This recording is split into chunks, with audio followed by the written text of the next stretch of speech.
नमस्कार, जोहार। मैं याचना जायसवाल, आप देख रहे हैं न्यूज झारखंड। चलिए जानते हैं सुबह से लेकर शाम तक की झारखंड की तमाम बड़ी खबरों को। दुमका में प्रेमिका और उसकी मां को जलाया। असम का है प्रेमी, लिव इन में रहने के बाद घर आ गई थी, ले जाना चाहता था। दुमका जिले में एक बार फिर पेट्रोल कांड हुआ है। मसलिया थाना क्षेत्र के सीतासाल गांव में एक सनकी युवक सुनीराम बास्की ने अपनी प्रेमिका मेरिका हेम्ब्रन और उसकी मां बड़की मुर्मू पर पेट्रोल छिड़ककर आग लगा दी। दोनों की हालत गंभीर है। उन्हें फूलोझानो मेडिकल कॉलेज अस्पताल दुमका में भर्ती कराया गया है। पुलिस ने असम के बोंगाई गांव निवासी सुनीराम को गिरफ्तार कर लिया है। वहीं पुलिस पीड़िता का बयान दर्ज कर मामले की जांच शुरू कर दी है। इस संबंध में दुमका एसपी पीताम्बर सिंह खरवार ने बताया कि असम में दोनों लिव इन रिलेशनशिप में रहते थे। मेरिका को जब पता चला कि उसका प्रेमी शादीशुदा है तो वह घर वापस आ गई। युवक उसे फिर से साथ ले जाना चाहता था। इनकार करने पर ज्वलनशील पदार्थ डालकर आग लगा दी। आरोपी को गिरफ्तार कर लिया गया है। उससे पूछताछ की जा रही है। जानकारी के मुताबिक 38 वर्षीय मेरिका की शादी उसके गांव के पास के ही एक गांव में हुई थी। उसका एक बेटा और एक बेटी है। उसकी जब बेटी हुई तो उसके पति ने कुछ समय बाद बीमारी की वजह से उसकी मौत हो गई। बताया जा रहा है कि पति की मौत के बाद उसने अपने बच्चों को ससुराल में ही छोड़ दिया था। वह अपनी माँ के पास सीतासाल आ गई थी। इसी बीच फोन पर उसका संपर्क असम के बोंगाई गांव निवासी सुनीराम किस्कू से हुआ। दोनों में प्रेम संबंध काफी प्रगाढ़ हो गए थे। जानकारी के मुताबिक बीते साल मेरिका अपने प्रेमी सुनीराम के साथ उसके गांव असम के बोंगाई गांव चली गई थी। वह वहां कुछ दिन रही भी। इसी दौरान उसे पता चला कि उसका प्रेमी सुनीराम पहले से शादीशुदा है। उसके 2 बच्चे भी हैं। वहां दोनों के बीच कहासुनी भी हो गई थी। इसके बाद वह कुछ दिनों तक वहां रही, फिर वापस अपनी मां के घर लौट आई थी। इस बीच दोनों के बीच फोन पर बातचीत होती रही। सुनीराम कई बार उसे वापस आने को कहता रहा, लेकिन वह नहीं गई। 20 दिन पहले सुनीराम किस्कू अपनी प्रेमिका को वापस अपने साथ ले जाने आया था। इस दौरान हुई बातचीत के बाद मेरिका ने जाने से साफ इनकार कर दिया था। उसने कहा कि तुम पहले से शादीशुदा हो, हम तुम्हारे यहाँ नहीं जाएंगे। मेरिका के परिजनों की माने तो सुनीराम ने अंजाम बुरा होने की धमकी दी थी। इसके बाद अचानक 26 फरवरी की रात सुनीराम महिला के घर में घुसकर मेरिका और उसकी मां पर पेट्रोल डालकर आग लगा दी। ग्राम सभा से अनुमोदित सूची को ही अबुआ आवास योजना में मिलेगी प्राथमिकता। सदन में सरकार ने स्पष्ट किया है कि अबुआ आवास योजना में उन्हें ही प्राथमिकता मिलेगी जो ग्राम सभा से अनुमोदित सूची में शामिल होंगे। ध्यानाकर्षण के माध्यम से पूछे गए आजसू विधायक लंबोदर महतो के सवाल का जवाब देते हुए संसदीय कार्य मंत्री आलमगीर आलम ने यह जवाब दिया। उन्होंने यह भी कहा कि अगर ग्राम सभा से अनुमोदित सूची में किसी भी स्तर की गड़बड़ी की शिकायत मिलेगी तो उस पर कार्रवाई भी होगी। आजसू विधायक लंबोदर महतो ने सदन को बताया कि ग्राम सभा से जो सूची अनुमोदित की जा रही है उसे हूबहू विभाग की वेबसाइट पर अपलोड नहीं किया जा रहा है। विभाग की वेबसाइट पर जारी सूची और ग्राम सभा से अनुमोदित सूची में अंतर है। साथ ही लंबोदर महतो ने कहा कि लाभुकों के चयन में भी गड़बड़ी की जा रही है। ईडी के खिलाफ हेमंत सोरेन की याचिका पर फैसला सुरक्षित, कार्यवाही को दी है चुनौती। बजट सत्र में शामिल होने पर फैसला आज। झारखंड हाईकोर्ट ने पूर्व सीएम हेमंत सोरेन की रिट याचिका पर फैसला सुरक्षित रख लिया है। हेमंत ने अपनी गिरफ्तारी और ईडी की सभी कार्यवाही के लिए खिलाफ याचिका लगाई है। हाईकोर्ट के acting chief justice S Chandrashekhar की खंडपीठ में सुनवाई हुई। हेमंत सोरेन के बजट सत्र में शामिल होने पर भी आज फैसला आना है। हेमंत की रिट पिटीशन पर सुनवाई के दौरान ईडी की ओर से पक्ष रखते हुए एएसजीआई एसवी राजू ने कहा कि इस याचिका को खारिज कर दिया जाएगा। जिस मामले को लेकर ईडी ने हेमंत सोरेन पर कार्रवाई की है उससे संबंधित पर्याप्त सबूत है। यह शेड्यूल ऑफेंस का मामला बनता है। वहीं प्रार्थी हेमंत सोरेन का पक्ष रखते हुए कपिल सिब्बल ने अदालत से कहा कि हेमंत सोरेन के खिलाफ मनी लॉन्ड्रिंग का कोई मामला नहीं बनता है। यह मामला शेड्यूल ऑफेंस का नहीं है। कपिल सिब्बल ने वर्चुअल मोड में पक्ष रखा। इस दौरान महाधिवक्ता राजीव रंजन और अधिवक्ता पीयूष चित्रेस मौजूद रहे। यूजी के तीसरे दीक्षांत समारोह में शामिल हुई राष्ट्रपति द्रौपदी मुर्मू, विद्यार्थियों को मेडल से किया सम्मानित। झारखंड दौरे पर रांची पहुंची राष्ट्रपति द्रौपदी मुर्मू झारखंड केंद्रीय विश्वविद्यालय के तीसरे दीक्षांत समारोह में बतौर मुख्य अतिथि शामिल हुई हैं। इस दौरान उन्होंने 3 छात्रों को चांसलर मेडल से सम्मानित किया। उन्होंने डिग्री प्राप्त करने वाले सभी छात्र छात्राओं को उनके उज्जवल भविष्य की कामना की है। दीक्षांत समारोह के दौरान राष्ट्रपति द्रौपदी मुर्मू करीब 1 घंटे तक कार्यक्रम में मौजूद रहीं। राष्ट्रपति द्रौपदी मुर्मू ने दीक्षांत समारोह के दौरान उन्होंने विद्यार्थियों को संबोधित भी किया। अपने संबोधन के दौरान गोल्ड मेडल पाने वालों में छात्राओं की संख्या 50% से ज्यादा होने पर खुशी जताई है। उन्होंने छात्राओं को बधाई देते हुए कहा कि उनके इस प्रदर्शन से वह काफी खुश हैं। उन्होंने कहा कि लड़कियों को प्रगति पथ पर बढ़ाने के लिए सभी को प्रयास करने की जरूरत है। राष्ट्रपति द्रौपदी मुर्मू ने कहा कि झारखंड आकर उन्हें ऐसा लग रहा है कि वे वापस अपने घर आई हैं। जब वह झारखंड की राज्यपाल थीं, तो उन्हें झारखंड के बारे में काफी काम करने का मौका मिला था। उन्होंने धरती आबा बिरसा मुंडा की धरती को नमन करते हुए सभी से जनजातीय समाज के लोगों को और जो कमजोर और पिछड़े हैं उन्हें सशक्त करने में भागीदारी निभाने की अपील की है। दीक्षांत समारोह में शामिल होने के बाद राष्ट्रपति रांची एयरपोर्ट की ओर रवाना हो गई। झारखंड केंद्रीय विश्वविद्यालय के दीक्षांत समारोह में राष्ट्रपति द्रौपदी मुर्मू के अलावा झारखंड के राज्यपाल सीपी राधाकृष्णन, मुख्यमंत्री चंपई सोरेन, केंद्रीय शिक्षा राज्य मंत्री अन्नपूर्णा देवी भी मौजूद रहे।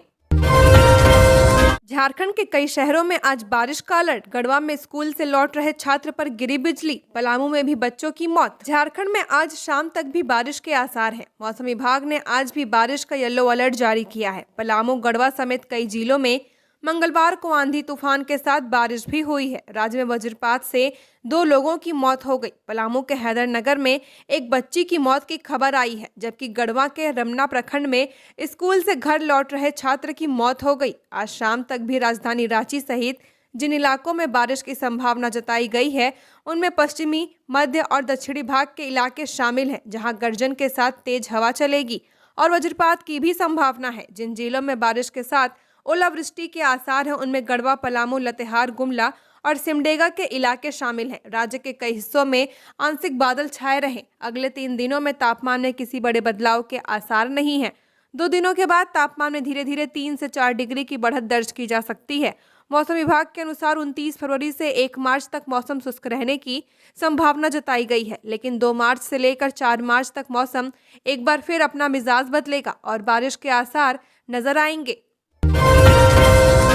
पंचायतों को कब आवंटित होगी विभाग से राशि? अंबा ने पूछा सवाल।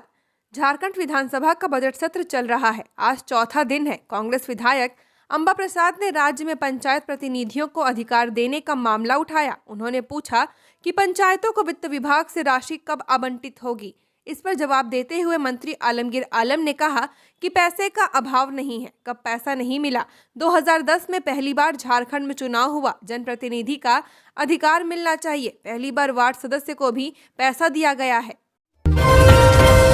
पेड़ गिरने से महिला के सिर की हड्डी टूटी, हुई मौत। धनबाद के टुंडी की कमारडीह पंचायत अंतर्गत भोजुडीह गांव में एक महिला के ऊपर पेड़ गिरने से मौत हो गई। बताया जा रहा है कि मंगलवार को महिला पर अचानक पेड़ गिर जाने से उसकी मौत हो गई है। महिला की पहचान तुलसी पाल 40 वर्षीय के रूप में हुई है। महिला पर जैसे ही पेड़ गिरा, उनको SNMMCH में भर्ती कराया गया, जहां इलाज के दौरान उनकी मौत हो गई। मंगलवार की शाम तुलसी देवी के शव का पोस्टमार्टम के बाद परिजनों को सौंप दिया गया। पोस्टमार्टम कर रहे चिकित्सकों के अनुसार पेड़ का बड़ा हिस्सा तुलसी पाल पर गिरने से उसके सिर की हड्डी टूट गई थी। चिकित्सकों ने मौत की वजह सिर की हड्डी के टूटने को बताया है। महिला के परिजनों ने सरायढेला थाना में फर्द बयान भी दर्ज कराया है। 77% आरक्षण असंवैधानिक, इसलिए राजभवन से लौटाया गया बिल। राज्यपाल सीपी राधाकृष्णन ने मंगलवार को जमशेदपुर में मीडिया से बातचीत करते हुए कहा कि 77% आरक्षण असंवैधानिक है।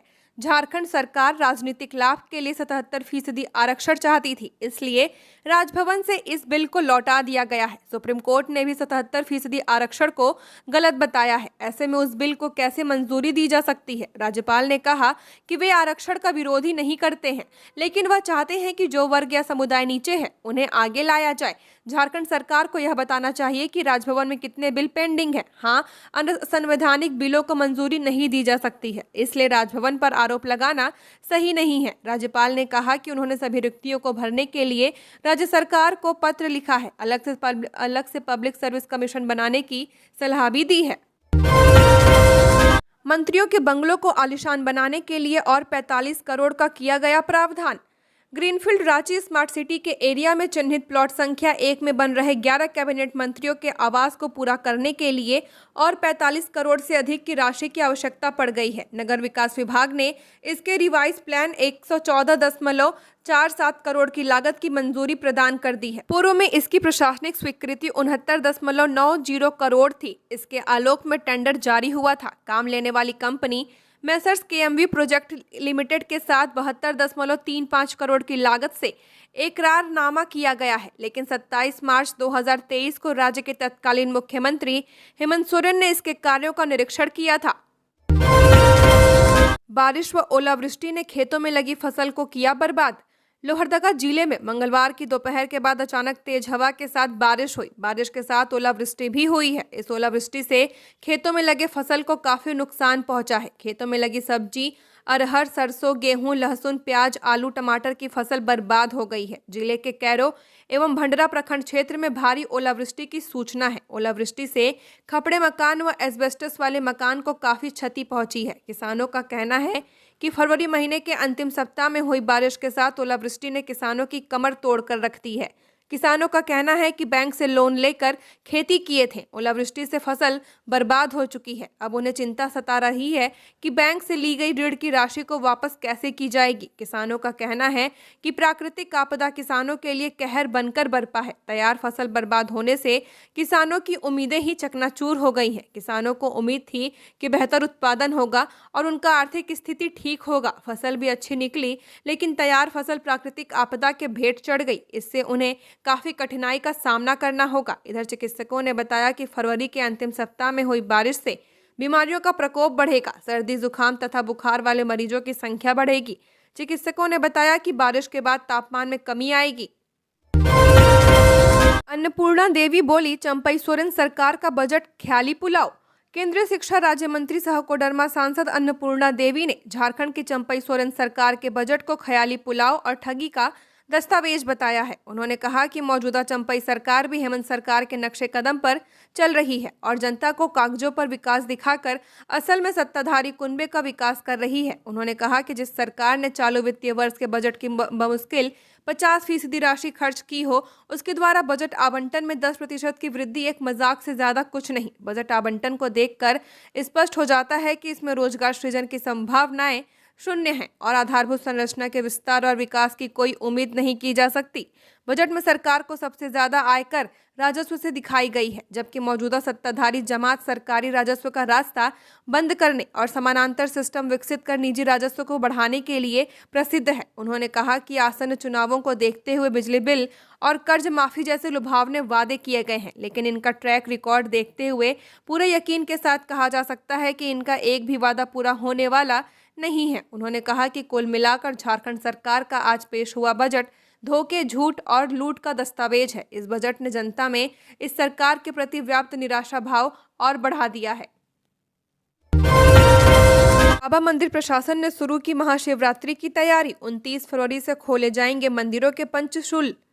बाबा मंदिर में महाशिवरात्रि की तैयारी मंदिर प्रशासन की ओर से जोर शोर से शुरू कर दी गई है। भक्तों को सुलभ जलार्पण कराने व भीड़ नियंत्रण के लिए मंथन चल रहा है। महाशिवरात्रि के पूर्व देवघर स्थित बाबा मंदिर सहित परिसर में स्थित अन्य मंदिरों के शिखर पर लगे पंचशूल को खोलकर साफ करने तथा पूजा करने की परंपरा रही है। इसके लिए भी तिथि तथा मुहूर्त के अनुसार पंचशूल उतारा जाता है। बाबा मंदिर स्टेट पुरोहित श्रीनाथ पंडित ने मंदिर प्रशासन को तिथि को लिखित रूप से उपलब्ध करा दिया है। पंडित जी के अनुसार गुरुवार को भगवान गणेश के मंदिर से पंचशूल को खोलने की परंपरा शुरू की जाएगी। उसके बाद बारी बारी से सभी मंदिरों के शिखर पर लगे पंचशूल खोले जाएंगे। पंचशूल खोलने की परंपरा भोला भंडारी के अगुवाई में मंदिर में कार्यरत भंडारी के द्वारा किया जाएगा। उसके बाद बाबा मंदिर प्रशासनिक भवन में इसकी साफ सफाई की जाएगी। वहीं 6 मार्च को दोपहर 3 बजे के बाद बाबा व माता पार्वती मंदिर के शिखर से पंचशूल को एक साथ उतारा जाएगा। इसके पहले दोनों मंदिरों में लगे गठबंधन को खोला जाएगा। पंचशूल खोलने के बाद बाबा व माता के मंदिर के पंचशूल का मिलन कराया जाएगा। इस दृश्य को देखने के लिए भारी संख्या में लोग मंदिर में मौजूद रहेंगे। पंचशूल को स्पर्श कर आशीर्वाद लेंगे। राजेश कच्छप ने ई रिक्शा वालों का मामला उठाया। जब परमिट आवश्यक नहीं तो क्यों किया जा रहा परेशान। सदन के अंदर कांग्रेस विधायक राजेश कच्छप ने ई रिक्शा का मामला उठाया। कहा, जब बैटरी इथेनॉल ईंधन चलित यान के लिए परमिट आवश्यक नहीं है तो उन्हें परेशान क्यों किया जा रहा है। उन्होंने कहा कि परिवहन विभाग ने गाड़ी दी है, सरकार को इसका कारण बताना चाहिए। सरकार की ओर से जवाब देते हुए मंत्री दीपक बिरुआ ने कहा कि ये सही है कि परमिट की जरूरत नहीं है, लेकिन रूट तय करना नगर निगम के अधीन आता है। ये नगर विकास विभाग का मामला है। संसदीय कार्य मंत्री आलमगीर आलम ने कहा, इसे दिखाने का काम करेंगे। दोनों विभाग मिलकर स्थायी हल निकालने का प्रयास किया जाएगा। राज्यपाल और मुख्यमंत्री ने एयरपोर्ट पर किया राष्ट्रपति का स्वागत। राष्ट्रपति द्रौपदी मुर्मू का रांची के बिरसा मुंडा एयरपोर्ट पर भव्य स्वागत किया गया। राज्यपाल सीपी राधाकृष्णन और मुख्यमंत्री चंपई सोरेन ने फूलों का गुलदस्ता देकर उनका स्वागत किया। यहां से राष्ट्रपति द्रौपदी मुर्मू सीयूजे चली गई।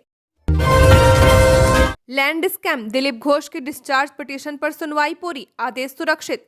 जमीन घोटाला से जुड़े मनी लॉन्ड्रिंग मामले में आरोपी दिलीप घोष के डिस्चार्ज पिटीशन पर ईडी कोर्ट में सुनवाई पूरी हो चुकी है।